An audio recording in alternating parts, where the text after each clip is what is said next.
বলি আপনাকে, আমি মোস্তফা আজহারী। আমি আপনার কাছে একটা জানতে চাই, আপনি কি মনে করেন যে এখানে থানার গাফিলতি ছিল? এই বিষয়ে কোনো মন্তব্য তো আমি এখন দিতে পারবো না। এখন দিতে পারবেন না? আচ্ছা, আইনজ্ঞ হিসাবে আপনি তো আইনের মানুষ, আপনি বলেন একটা মানুষকে এভাবে মারার পরে বিনা চিকিৎসায় কি থানা আটকা রাখতে পারে? এটা আমরা তদন্ত দেখবো, না রাখতে পারে কিনা, রাখার অধিকার আইনে আছে কিনা?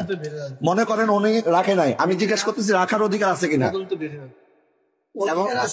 অধিকার আছে কিনা আইনের মানুষ হিসেবে বলেন, আইনে আছে কিনা বলেন না, তদন্তে বের হয়ে আসবে।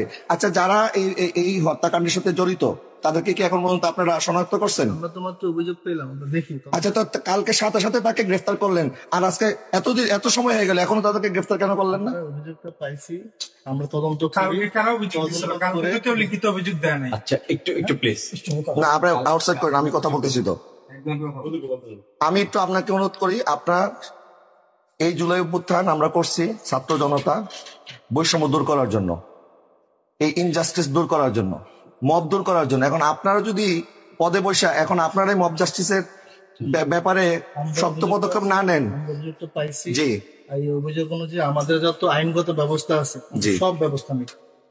এটা আপনি দেশবাসীকে কথা দিতে হবে যে আপনারা সব ব্যবস্থা নেবেন। আমরা আপনাদেরকে আর বিশ্বাস করতে পারতেছি না, কারণ কালকে যদি আপনারা আমার ভাইকে সুস্থ চিকিৎসার ব্যবস্থা করতেন তাহলে আজকে সে মারা যাইতো না। আপনারা আইনের মাধ্যমে আপনারা, আমি বলি হ্যাঁ দাঁড়াও, তাকে কেউ বলবেন না, তাকে চিকিৎসা দিয়ে কোর্টে তুলে তার বিরুদ্ধে যে অভিযোগ আছে এটা তদন্ত হবে, তারপরে আদালত বিচার করবে যে তার জেল হবে না ফাঁসি হবে না কি হবে, তাই না? কিন্তু আপনারা এখন দোষ দিতেছেন, পুলিশ বলতেছে ডাক্তার ঠিকভাবে আমাদেরকে প্রেসক্রাইব করে নাই, ডাক্তার বলছে যে কোনো অসুবিধা নাই, শুধুমাত্র তারে কয়েকটা ব্যথার ওষুধ দিয়ে ছেড়ে দিছে। এরপরে আপনারা বলতেছেন যে এখন আবার ভিতরে একজন বলতেছে যে আদালত তিনি কেন বললেন না যে তাকে সুস্থ দেওয়া হোক। এখন ম্যাজিস্ট্রেটের বিরুদ্ধে এরা বলতেছে, আবার এখন ম্যাজিস্ট্রেটের সাথে তো আমি কথা বলতে পারি নাই, কারাগারের লোক হয়তো বলবে যে পুলিশ এই করছে। এখন এই যে আপনারা যে আমাদেরকে হাইকোর্ট দেখাচ্ছেন যে এখান থেকে সেখানে, সেখান থেকে সেখানে, আমরা কোথায় যাব বলেন? কারণ আপনারা তো কেউ দোষ স্বীকার করতেছেন না। আমরা একটা অভিযোগ আপনারা দিচ্ছেন, জি, আমরা অভিযোগটা পাইছি, এই বিষয়ে আমরা তদন্ত করব, তদন্ত করে আইনগত যে ব্যবস্থা নেওয়ার আমরা সম্পূর্ণ ব্যবস্থা নেব। ঠিক আছে, যদি এখানে যার যার গাফিলতি, আমি অনুরোধ করব, আপনিও একজন বাবা, এখানে একটা মা কাঁদছে, সন্তান এতিম হয়েছে, সন্তান একটা মাত্র ছেলে, না মায়ের একমাত্র ছেলে, ভিকটিমের একমাত্র, এবং সে একজন আলেমে দিন। এই দেশে বিগত সরকার, ফ্যাসিস্ট সরকার অনেক আলেমদের উপর জুলুম করছে। বর্তমান সরকার যদি এখন আলেমদের উপর জুলুম করার এই ট্রেডিশন চালু করে তাহলে কিন্তু খুব ভালো কিছু হবে না, তাদের যে পরিণতি হয়েছিল এদের একই পরিণত হবে। তাকে আমরা 15-20 বছর থেকে চিনি, যে অভিযোগ তাকে দেওয়া হয়েছে তাকে যত লোক চেনে, একটা লোক এই অভিযোগটা পুনঃ, কারণ মানুষের 10-15-20 বছর একজন মানুষের সাথে মিশলে কিছুটা অনুমান করা যায়, তার মতো নীরব, এত বিনয়ী। ওসি সাহেব বলছে যে আমার ছেলে যদি করতো আমি তারে মেরে ফেলতাম। ওসি বলছে কথা বলার ক্ষমতা আছে?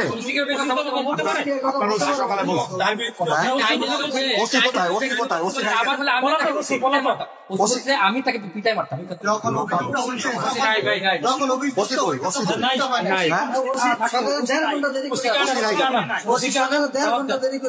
ওসি সাক্ষাৎকার দরকার, ওসি নাই কেন?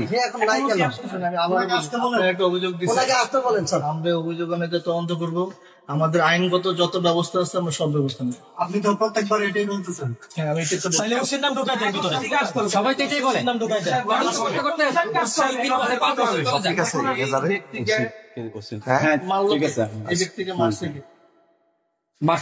সবাই মিলে মারছে, জনগণ মারছে, জনগণ না, যে 2-4 জন মারছে, মারার পরে অবহেলা করছে, এরাও দোষী। ব্যবস্থাটা নিচ্ছি। ঠিক আছে, আমরা ঠিক আছে, ঠিক আছে, ওকে। আমরা শোনেন, কালকে অভিযোগ দায়েরের সাথে সাথে তারা গ্রেফতার করতে আপনারা 1 মিনিট বিলম্ব করেন নাই। এখন আমরা অভিযোগ দিয়ে গেলাম, তদন্ত ছাড়াই বলতেছে সে বলাৎকারী। আচ্ছা শোনেন, আচ্ছা শোনেন, আমি একটা কথা শেষ করি। শোনেন, যদি আমরা অভিযোগ করার সাথে সাথে এখন যদি তৈরি গতিতে আজকে রাত্রের মধ্যে তাদেরকে গ্রেফতার না করেন আপনারা, কালকে ঢাকা শহরে কি হবে, সারা বাংলাদেশে কি হবে, সেটার জন্য আপনার প্রস্তুত, আপনাদের দায়ভার নিতে হবে, এটার দায়ভার আপনাদের নিতে হবে। কালকে একটা আলেমকে গ্রেফতার করতে আপনার 1 মিনিট সময় নেন নাই, আর আজকে এত প্রমাণ থাকার পরে, ভিডিও থাকার পরেও আজকে তার লাইভের মধ্যে সে আইসা বলছে আমি ইহুদি, আমি নাসারা, আমি দোষী। এটাকে একটা মানুষ কোনো লাইভে এসে বলে? কত নির্যাতন করলে একটা মানুষ লাইভে এসে তারা বাধ্য করছে এটা করার জন্য। যারা যারা করছে এদেরকে যদি আজকে এটাই তো তারাই তো করছে, তারাই করছে। এটা যদি তাৎক্ষণিক আপনারা রেপিড অ্যাকশন না নেন, তাহলে আমরা স্বরাষ্ট্র উপদেষ্টার সাথে কথা বলে এই থানা সহ আরো যারা যারা এটার সাথে জড়িত তাদের ব্যাপারে কিন্তু আমরাও ব্যবস্থা নিতে পিছপা হব না। সেই জন্য লাইভের ব্যাপার থেকে প্রমাণিত হয় যেটা বলৎকারের জন্য না, অন্য কোনো উদ্দেশ্য ছিল। এবং 26 তারিখ আমাদের ঢাকা যে মহাসমাবেশ হয়েছে ইসরায়েলদের বিরুদ্ধে, গাজার মুসলমানদের পক্ষে, সেখান থেকে আসার সাথে সাথে ভারতের বিরুদ্ধে, ভারত, মিয়ানমার এবং ইসরায়েলিরা যে, আপনার কেন কথা ইন্টারাপ্ট করেন, আমাকে কথা বলতে দেন।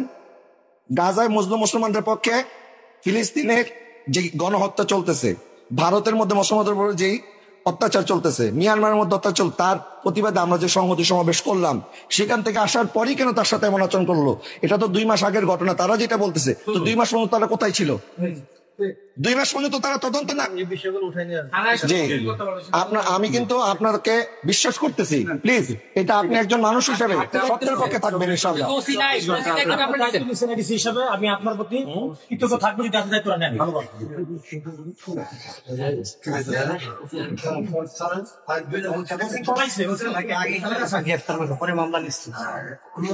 মামলার আগে বলে নাই কেন আমাকে এখন বলতে?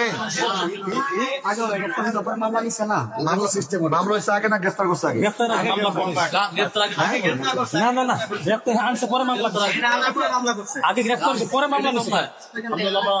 আগে কি আছে মামলা ছাড়া গ্রেফতার করছে কেন? গ্রেফতার করছে পরে মামলা দিছে। এখানে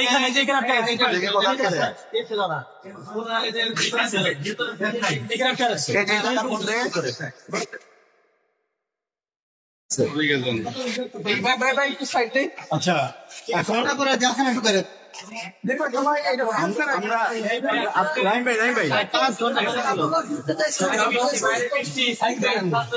আমাদের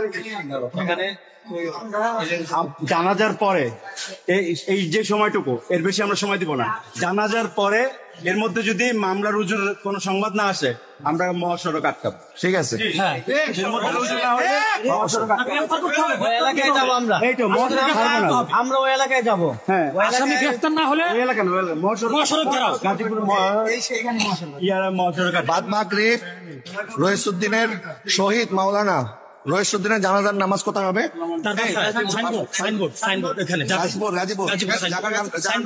গাজীপুর সাইনবোর্ড, মিশন মিল, মেম্বার পাড়া গাজীপুর মেম্বার পাড়া সাইনবোর্ডে তার যে বাড়ি আছে সেখানে আপনার জানাজার নামাজ হবে। জানাজার নামাজের পরপর এর মধ্যে যত সময় আছে, এর মধ্যে যদি প্রশাসন তড়িৎ গতিতে কোনো ব্যবস্থা না নেয়, আসামি গ্রেফতার না করে, তাহলে ঢাকা ময়মনসিংহ মহাসড়ক আমরা ইনশাল্লাহ অবরোধ করবো। রাখতে পারবে না।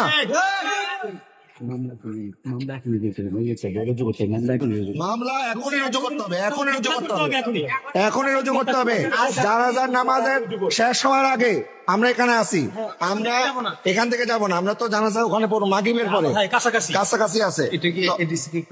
কোনটা আমরা বলা আছে, সব বলা আছে। এখন এটা ওনাদের দায়িত্ব, ওনারা করবে। কালকে যদি ওরা তড়িৎ গতিতে তারা গ্রেফতার করতে পারে, আছে কেন পারবে না? এখন গ্রেফতার করতে হবে।